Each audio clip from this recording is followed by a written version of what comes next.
The envelope was already torn open when I pulled it out of my mailbox, creased just enough to expose the words printed in angry red across the top. Final notice. Past due balance. I stood there at the end of my driveway in Maple Ridge Estates, a quiet little neighborhood outside Cedar Hollow, Missouri, rereading the letter as if the numbers might rearrange themselves. They didn't. According to the HOA, I owed thousands of dollars in back dues, stretching back years, fees I had never agreed to, never been billed for, and never even heard about until that exact moment. But it wasn't the amount that made my hands start shaking. It was the last page. Attached to the notice was a scanned copy of an updated HOA agreement, complete with my full name neatly typed underneath a signature that was supposed to be mine. The ink looked convincing. The paper looked official, except I had never signed it. Not once, not ever. I felt my chest tighten as I realized what was happening. This wasn't a billing mistake. This wasn't a misunderstanding. The HOA wasn't just asking for money. They were claiming I had agreed to something I knew, without a doubt, I had not. And if they were bold enough to forge my signature, I knew right then this was going to get a lot worse before it got better. If you want to hear more true stories like this, make sure you hit that subscribe button to HOA Update. And tell me in the comments, where are you watching from? When I bought my house in Maple Ridge Estates almost 8 years earlier, the neighborhood barely felt finished. Half the streets were still dirt, construction trucks lined the roads, and the entrance sign was propped up with wooden braces like a temporary stage set. It wasn't glamorous, but it was affordable, quiet, and safe, exactly what I needed at that point in my life. The HOA was pitched as simple and low-key. They handled snow removal in the winter, minor road upkeep, and basic shared maintenance so the place didn't fall apart while homes were still being built. The most important part was spelled out clearly during closing. HOA membership was voluntary, dues were optional. There were no mandatory fees, no enforcement power beyond basic cooperation. I remember reading that section more than once, because money mattered to me back then. I had just gone through a divorce, and suddenly every expense landed squarely on my shoulders. I was raising my teenage daughter on a single income, juggling work, school schedules, and bills that never seemed to shrink. Optional dues meant flexibility and peace of mind. Out of courtesy, I attended the very first HOA meeting after moving in. It was sparsely attended, held in someone's garage with folding chairs and lukewarm coffee. I introduced myself, listened politely, and even contributed a small voluntary payment toward the entrance sign repair. No one pressured me. No one mentioned mandatory fees. After that, I went back to living my life. No follow-up emails. No invoices. No warnings. Just silence. And for years, that's exactly how things stayed. Life in Maple Ridge was quiet and predictable. I mowed my lawn every weekend, fixed my fence when a storm knocked it crooked, and waved at neighbors while taking out the trash. My daughter rode her bike up and down the street after school. The HOA board changed hands once or twice, but it never affected me. No letters showed up in my mailbox. No one knocked on my door. As far as I was concerned, the HOA barely existed. That changed the year Brenda Collins moved in. Brenda bought a house 3 doors down, and within weeks her presence was impossible to miss. She introduced herself as someone who liked structure and standards. She talked a lot about property values and how Maple Ridge needed to grow up.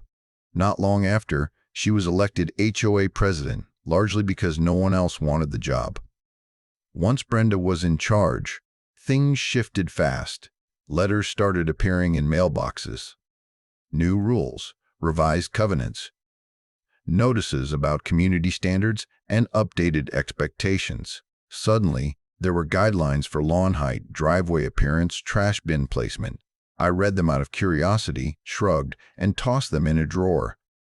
None of it applied to me, as far as I knew. I wasn't a mandatory member. I hadn't signed anything new.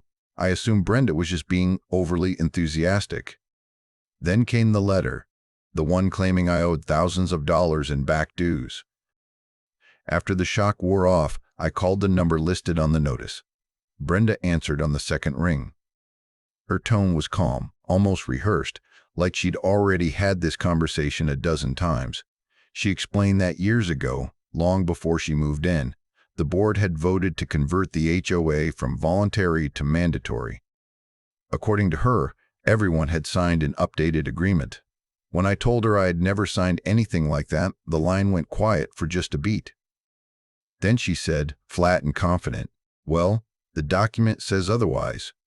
Those words hit harder than any threat in the letter. I asked her how that was possible. I asked when the vote happened, who notified homeowners, why I was never billed before now.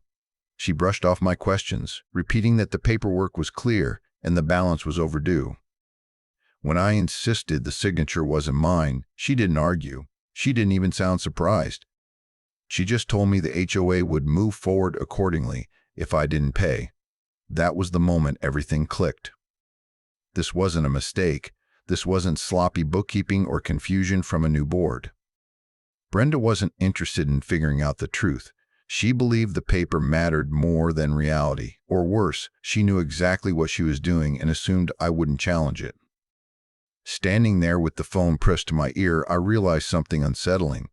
Anyone who could calmly tell you that a forged signature outweighed your own memory wasn't someone you could reason with. And anyone that confident in false paperwork was counting on fear, confusion, and silence to get their way. I hung up knowing one thing for certain. This wasn't going to end with a polite conversation or a simple correction. The HOA had crossed a line, and Brenda was daring me to push back. The next few days were a blur of paperwork, coffee, and very little sleep. I pulled out every folder I had saved from closing day and spread them across my dining room table like evidence in a trial. Page by page, I went through everything. The purchase agreement, the disclosures, the HOA documents, even the handwritten notes the title agent had given me. I scanned every clause, every footnote, every signature line. There was no updated HOA agreement anywhere. No amendment, no addendum, no mystery page tucked into the back. What I did find was the original HOA disclosure I remembered so clearly. It spelled everything out, in plain language: voluntary membership, optional dues, no mandatory assessments. My signature was there, dated, properly notarized, and recorded with the county. It was clean, legitimate, undeniable. I scanned those pages and emailed them to Brenda, assuming, maybe foolishly, that this would end it. Her reply came back within minutes. She didn't address my documents at all. Instead, she wrote that the HOA had internal records that superseded anything I had from closing. Attached to her email was the same so-called updated agreement she had sent before, except this time my signature was highlighted in bright yellow, as if emphasis alone could make it real. I stared at it for a long time. The handwriting was close enough to be unsettling. Someone had clearly studied my signature and tried to mimic it, but the more I looked, the more obvious the differences became.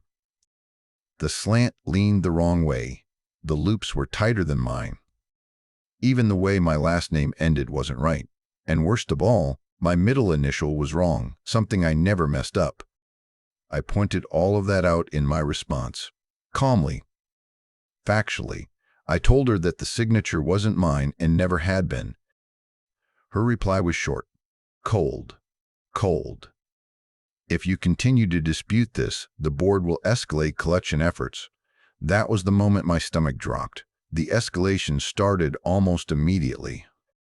Within days, I received another notice labeled late, then another warning letter, this one mentioning liens, then a formal-looking envelope that referenced potential legal action. One afternoon, I came home from work to find a notice taped directly to my front door, visible to anyone walking by. Neighbors started asking questions. One of them pulled me aside while I was taking out the trash and asked if everything was okay. She told me Brenda had mentioned at a meeting that I was refusing to pay my fair share and forcing the HOA's hand. Hearing that made my face burn. It wasn't just about money anymore.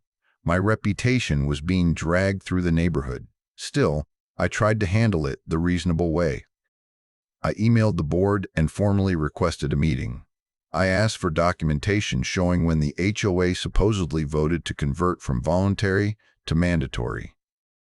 I asked for meeting minutes, recorded amendments, and proof that any changes had been filed with the county as required by law. I made it clear I was willing to review real evidence if it existed. They gave me nothing, no dates, no minutes, no filings, just silence followed by another notice. This one was different. It warned that failure to comply could result in foreclosure proceedings. I read that line over and over, sitting alone at my kitchen table late that night. The house was quiet. My daughter was asleep down the hall. And suddenly, the threat felt terrifyingly real. Losing my home over something I never agreed to, over a forged signature, was no longer just a theoretical possibility. It was being used as leverage. Something inside me snapped. Up until that point, I had been scared, confused, second-guessing myself, wondering if I had missed something years ago. But fear gave way to anger, sharp and focused. They weren't just wrong. They were lying. And they weren't just lying. They were using that lie to threaten my family's security. That was the night I stopped worrying about being polite and decided I wasn't going to let them get away with it. The real turning point didn't come from another threatening letter or a tense email exchange. It came from a quiet government office I had never expected to step into over an HOA dispute, the county recorder's office. I took a personal day from work, gathered every document I had, and drove downtown with a thick folder riding shotgun beside me. The building was old and plain, the kind of place you only visit when something has gone very wrong. I checked in, explained I needed help verifying property records, and was directed to a counter where a woman named Marilyn greeted me. She spoke softly, moved deliberately, and listened without interrupting as I laid everything out from the beginning. She pulled up my property file and began scrolling through the records. I watched her face closely as she searched. After a few minutes, her brow creased, and she leaned closer to the screen. "There's no amendment on file," she said at last. "Not for your lot, not for the subdivision." Those words landed like a weight lifting off my chest. Marilyn explained that any change converting a voluntary HOA into a mandatory one would have to be properly recorded with the county to be enforceable. Without that, it didn't matter what the HOA claimed internally. Legally, nothing had changed. Then she asked if I had a copy of the document the HOA was using. I slid the forged agreement across the counter. She studied it carefully, her eyes moving from the text to the signature and then to the notary stamp at the bottom. She didn't say anything at first. Finally, she looked up at me and lowered her voice. "This stamp doesn't match ours." She explained that notary stamps are registered and traceable.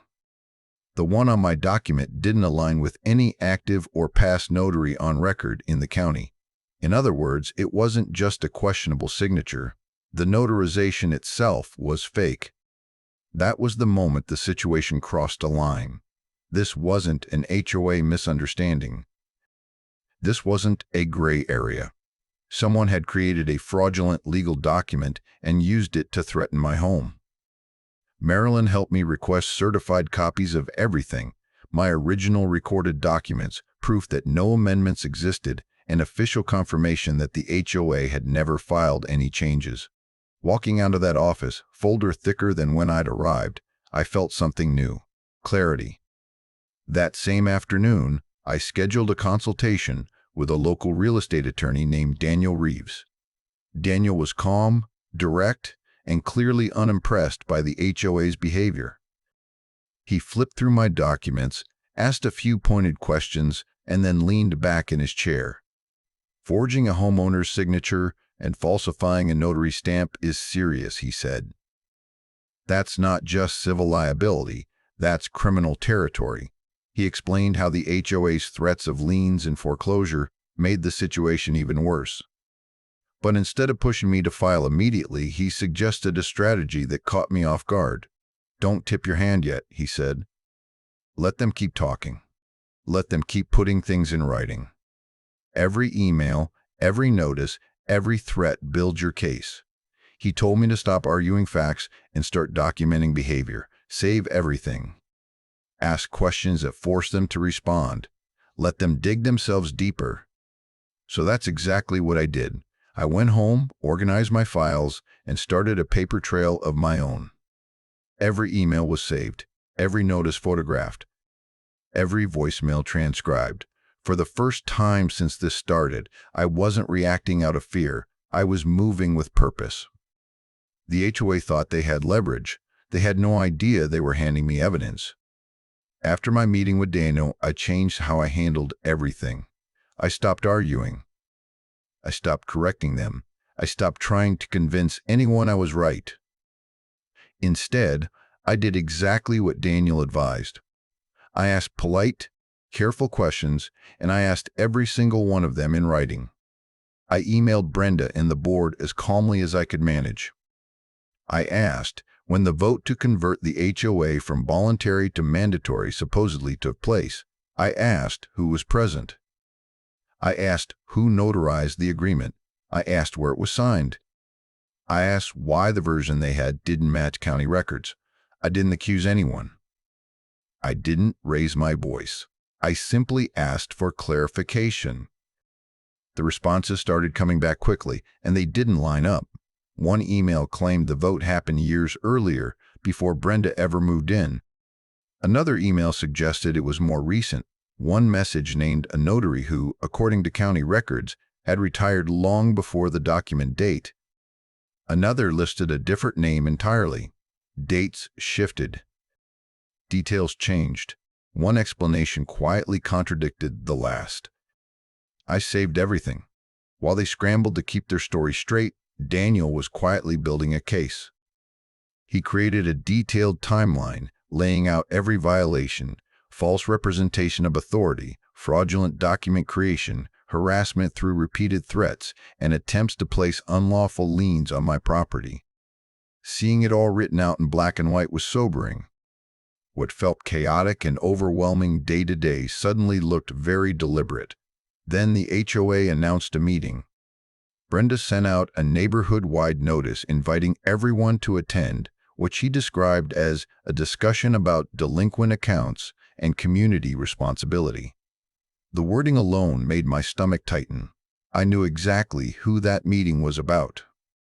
What Brenda didn't know was that earlier that same morning, Daniel had sent a certified demand letter to the entire board. It laid out the evidence, cited the law, and formally demanded that the HOA cease all collection efforts immediately. The letter warned that any further action would result in legal consequences for the board members personally. I didn't mention it. I just showed up. The meeting was held in the community clubhouse, the same bland room with folding chairs and a long table at the front. Nearly every seat was filled. People whispered to each other as they waited. I took a seat in the back, quiet, composed, letting Brenda control the room. She stood at the front, confident as ever, and launched into a speech about fairness, shared responsibility, and the importance of everyone doing their part. She spoke about unpaid dues hurting the neighborhood and hinted at legal consequences for those who refused to cooperate. More than once, her eyes flicked toward me. Eventually, she said my name out loud. She accused me of refusing to pay legally owed dues and suggested I was forcing the HOA to take action it didn't want to take. I could feel eyes turning toward me. A few people shifted uncomfortably in their chairs. I stood up slowly. My heart was pounding, but my voice was steady. I didn't argue. I didn't defend myself. I didn't raise my tone. I asked one simple question. Would you like to explain to everyone why the document you're using contains a forged signature and a fake notary stamp? The room went completely silent. Brenda froze. For a split second, her expression flickered, confusion, anger, something close to fear. Then she laughed, sharp and nervous, and tried to brush it off as a misunderstanding. She said words like administrative error and paperwork confusion, but they didn't land the way she expected. People started murmuring. Someone asked what I meant by fake notary. Another asked why there were no county records. A third asked if their own documents were real. Brenda tried to regain control, but it was slipping fast. The confidence she'd walked in with was gone. She cut the meeting short, claiming the board would review the matter privately, and adjourned early. As people stood up, several neighbors approached me quietly. One asked if I was okay. Another asked if they could see the documents I mentioned. A couple admitted they had received similar letters but were too afraid to push back. I left that meeting knowing something important had shifted. For weeks, Brenda had controlled the narrative. She had painted me as the problem, the holdout, the irresponsible neighbor. In one moment, with one question, that story cracked. The HOA didn't look powerful anymore. They looked exposed. And for the first time since this nightmare began, I felt like the balance of power was finally tilting back in my favor. Brenda let out a short, nervous laugh, the kind that comes out when someone is trying to pretend they're still in control. She waved a hand dismissively and said it was all a misunderstanding, a clerical issue that would be sorted out internally. She spoke faster than before, stacking vague explanations on top of each other, hoping confidence alone would carry her through. It didn't. Before she could pivot back to her agenda, Daniel stood up beside me. He introduced himself calmly, giving his full name and credentials, and made it clear he was speaking as my legal counsel. The shift in the room was immediate. Conversations stopped. People leaned forward in their chairs. Even Brenda's posture stiffened. Daniel explained, in plain language, that the HOA was attempting to enforce an unrecorded amendment using a document containing a forged signature and a falsified notary stamp. He stated that continuing collection efforts under those circumstances would expose not just the HOA, but individual board members to serious civil and criminal liability. He didn't raise his voice. He didn't threaten. He simply laid out the facts. A low murmur spread through the room. Someone near the front raised their hand and asked if that meant their own agreement might not be legitimate either. Another neighbor asked why dues had suddenly doubled without a vote. Someone else asked whether liens could actually be placed on homes. Brenda tried to interrupt, but she was no longer being listened to. Questions came faster than she could answer. Her explanations contradicted themselves. She deflected, then snapped, then went quiet altogether. The meeting had slipped completely out of her control. Finally, she announced the meeting was adjourned and gathered her papers with shaking hands. She didn't look at anyone as she stormed out of the room, heels clicking sharply against the floor. Several board members stayed behind, sitting stiffly at the front table. Their faces were pale. Two of them approached me afterward, speaking in low voices. They asked to see the documents I mentioned. They asked about the county records. One admitted he had never seen the supposed amendment before this meeting. I shared what I could. Within days, the tone from the HOA changed completely. Instead of threats and notices, Daniel received a call from the HOA's attorney requesting a conversation. The word resolution was used more than once. They wanted to clear up misunderstandings and avoid unnecessary conflict. But we were past that point. This wasn't about clearing up confusion. This was about accountability. The HOA had crossed legal lines, damaged my reputation, and threatened my home. They didn't get to quietly sweep that under the rug just because their power play had failed.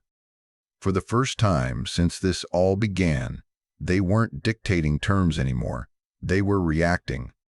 And that told me everything I needed to know. The real climax didn't explode all at once.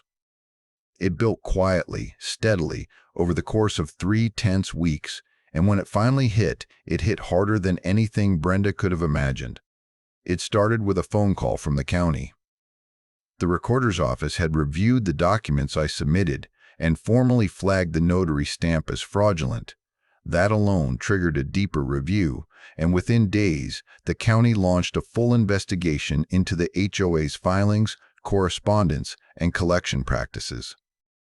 What had once been brushed off as a paperwork issue was now being treated as potential criminal misconduct. Brenda resigned as HOA president almost immediately. The announcement came in a short, carefully worded email sent to the neighborhood, thanking everyone for the opportunity to serve and citing personal reasons for stepping down. She never mentioned the investigation. She never mentioned the forged documents, and she certainly never mentioned my name. But resigning didn't stop anything. Once the investigation became known, something unexpected happened. Other homeowners started speaking up. One neighbor knocked on my door late one afternoon, holding a familiar-looking envelope in her hands. Inside was a copy of an HOA agreement she swore she had never signed. The signature looked vaguely like hers, close enough to pass at a glance, wrong enough to feel unsettling once she stared at it. Another neighbor called me that same evening with a similar story, then another, and another. By the end of the week, at least 5 homeowners had come forward with nearly identical documents. Some signatures were copied outright. Others had initials added where none existed. Dates didn't line up. Notary stamps were inconsistent. It was the same pattern repeated again and again.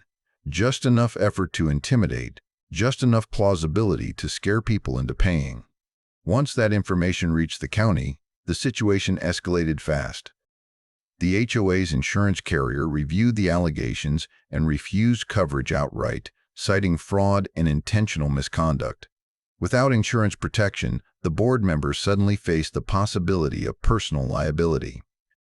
Their attorney, who had initially tried to negotiate a quiet resolution, withdrew representation entirely. That left the board exposed, divided, and scrambling. An emergency meeting was called, this time without any grand speeches or public accusations. Just closed doors and panicked conversations. Within hours, the board voted to dissolve the HOA completely rather than risk further legal exposure. The letters stopped. The threats vanished. The supposed dues disappeared as if they had never existed. And then came the charges. Brenda was formally charged with document fraud related to the creation and use of falsified agreements. As part of the outcome, she was barred from serving on any HOA board in the state. The woman who had once lectured the neighborhood about community standards was now legally prohibited from holding the very authority she had abused. I didn't see her much after that. When I did, she looked smaller somehow. Quieter. The confidence she once wore like armor was gone. No sharp smiles. No authoritative tone. Just someone avoiding eye contact in a place where she used to command attention. Watching it unfold was surreal. For weeks, she had treated me like a problem to be managed, an obstacle to bulldoze with paperwork and threats. She had assumed I would fold, that fear would do the work for her. Instead, every document she relied on became evidence against her. Every email she sent added another layer to the case. Every attempt to tighten control only exposed how flimsy it really was. There was no dramatic courtroom showdown. No shouting. No gavel slam. Just consequences. The HOA dissolved. The forged agreements were invalidated. Homeowners were notified that no mandatory dues existed. And the person who started it all was held responsible, not because of revenge or theatrics, but because the truth, documented and undeniable, finally caught up to her. Standing in my driveway one evening not long after, I realized how quiet everything felt again. No letters in the mailbox, no notices taped to my door, no whispered conversations when I walked past neighbors. Just my house, my life, and the knowledge that standing firm had been worth it. Brenda had built her authority on paper she thought no one would question, and in the end, that same paper is what brought everything down. Once the HOA officially dissolved, the fallout settled quickly and decisively. All pending liens were voided immediately. Every demand letter that had once carried so much weight was reduced to nothing more than scrap paper. Notices stopped arriving. Threats disappeared. And within weeks, Homeowners who had already paid under pressure received refunds for every dollar they had been forced to hand over. An official letter went out to the neighborhood explaining the change. Maple Ridge Estates would no longer operate under a mandatory HOA. In its place, a simple voluntary civic association would handle things like holiday decorations and neighborhood events. No dues, no fines, no enforcement power. Participation would be optional, exactly as it had been when I first bought my home. The atmosphere in the neighborhood changed almost overnight. Neighbors who had avoided eye contact for months suddenly felt comfortable stopping to talk again. Some came over to apologize, admitting they had believed the rumors about me refusing to pay or causing trouble. Others thanked me openly. A few confessed they had received similar letters but had been too scared to challenge them. They worried about retaliation, legal costs, or losing their homes. Hearing that only reinforced how close this situation had come to spiraling even further. What struck me most was how many people had quietly felt powerless. Without the constant pressure from the HOA, Maple Ridge felt lighter. People smiled more. Kids played outside again without parents worrying about violations.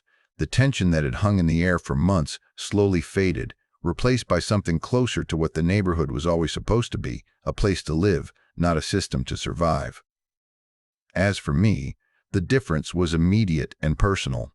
For the first time in months, I slept through the night without waking up anxious, replaying worst-case scenarios in my head. I no longer flinched when I checked the mail. I didn't dread opening emails or pulling into my driveway. The house felt like mine again, not something that could be taken away with a piece of fake paperwork. My name was cleared. Every accusation had been withdrawn. The record was clean and official. There was no outstanding balance, no looming threat, no shadow hanging over my property.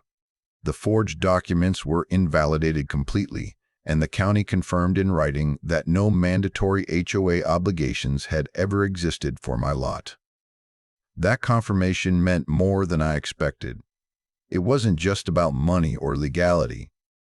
It was about dignity, about knowing I had stood up for myself and my family when it mattered most. About proving that intimidation only works when people stay silent. Sometimes I'd catch myself standing in the kitchen late at night, listening to the quiet hum of the house and feeling a deep sense of relief wash over me. The kind that settles into your bones, the kind that tells you the fight is finally over. No one could threaten me with fake ink again. No one could twist my signature into something it wasn't. My home was still mine. My future was still secure. And the fear that had once gripped me so tightly had finally loosened its hold. The nightmare had ended, not with chaos or confrontation, but with the truth firmly in place and the power returned to where it always should have been. Looking back now, what still surprises me isn't that someone was willing to forge my signature. It's how confident they were that they'd never be challenged. They counted on exhaustion, on fear, on the idea that most people are too busy, too overwhelmed, or too intimidated to question authority when it shows up wrapped in official-looking paperwork. HOAs, at their worst, thrive on that assumption, that a stamp and a signature are enough to silence anyone who stands in the way. What this experience taught me is simple but powerful. Always keep your records, always ask questions, and never assume someone is telling the truth just because they sound certain. Confidence doesn't equal correctness. And paperwork doesn't equal legitimacy when it's built on lies. Fraud doesn't disappear on its own. It only stops when someone finally decides they won't be bullied into compliance.